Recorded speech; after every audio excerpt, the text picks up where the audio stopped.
Hello everybody, welcome to CE 52201, Fundamentals of Building Information Modeling.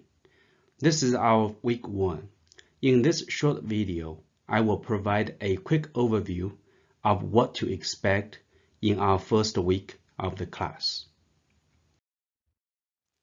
We'll start week 1 with questions.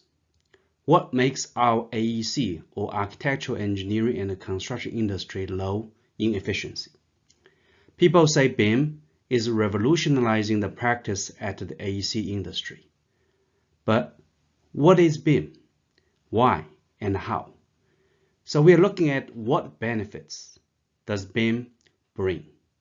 Does BIM address the low efficiency issue in the AEC industry? We will answer these questions through the basic definitions of BIM and also looking at case studies and outline the benefits. Following these questions, I would like to introduce our learning objectives in week 1.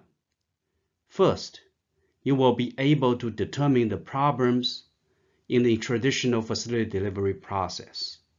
2, you will be able to define BIM, what is it, from many different perspectives.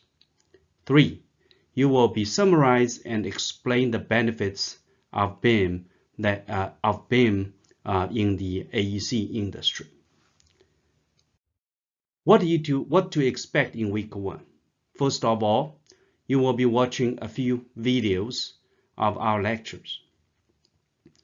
We also have exercises following each video. We have quizzes, we have homework assignments, case studies, and we will also have a lab, and that lab has an assignment. Please be expected to spend about 5 hours during week 1 to complete all the contents.